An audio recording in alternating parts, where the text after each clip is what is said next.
ગઈ 29 તારીખના રોજ એ ડિવિઝન પોલીસ સ્ટેશન વિસ્તારમાં જે બે જૂથો વચ્ચે આમે સામે ફાયરિંગ બનાવ જે બનેલ હતો એ બનાવના કામે હજુ સુધી એસઓજી દ્વારા એક પક્ષના 13 માણસો અને બીજા પક્ષના 4 માણસોની અટક કરવામાં આવેલ હતી. આજે ક્રાઇમ બ્રાન્ચ દ્વારા જે સોહેલ ઉર્ફે ભાણો, શાહનવાજ ઉર્ફે નવાઝ અને સમીર ઉર્ફે મુર્ગો આમ આ 3 માણસોની અટક કરી. તો આજની સ્થિતિએ 13 માણસો જે પેન્ડા ગેંગના અને મુર્ગા ગેંગના 7 માણસો, આમ આ ગુનાના કામે 20 માણસોની અટકાયત કરવામાં આવેલ છે. હજુ બંને પક્ષમાંથી અમુક આરોપી ફરાર છે, એની શોધખોળ ક્રાઇમ બ્રાન્ચ અને એસઓજી ટીમો દ્વારા ચાલુ છે.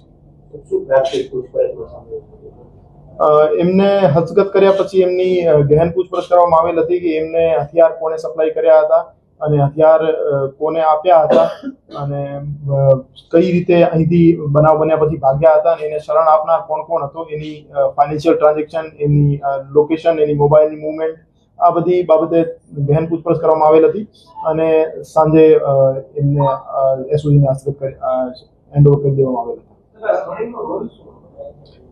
એમાં એક જે સમીર ઉર્ફે મુર્ગો યાસીનભાઈ પઠાણ છે એ અને સોહેલ ચાનિયા એ ફાયરિંગ કરનાર માણસોમાં સામેલ હતા અને શાહનવાજ જગ્યા ઉપર હાજર હતો અને એમની મદદ કરતો હતો. સાહેબ, આ લોકો ભારત છોડીને કઈ જવાની ફિરાકમાં હતા? ના, હજુ સુધી જે પૂછપરછ કરી એમાં એવી કોઈ માહિતી નહીં મળી કે દેશ છોડવાની એમની કોઈ પ્લાનિંગ હતી. સાહેબ, ક્યાંથી ઝડપાયા કે અન્ય રાજ્યોમાંથી? ના, એની પકડવા માટે ટીમ અમારી રાજસ્થાન અને ઉત્તર પ્રદેશ ગઈ હતી, પણ ત્યાંથી સફળતા નહીં મળી હતી.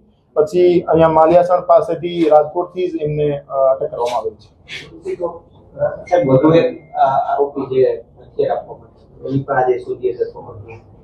એસઓજીએ જે સંજયસિંહ ઝાલાને હથિયાર સપ્લાય કરનાર માણસ હતા, ઋતુરાજસિંહ, એમની આજે અટક કરી છે અને એની પાસેથી એક દેશી તમંચો રિકવર કર્યો છે.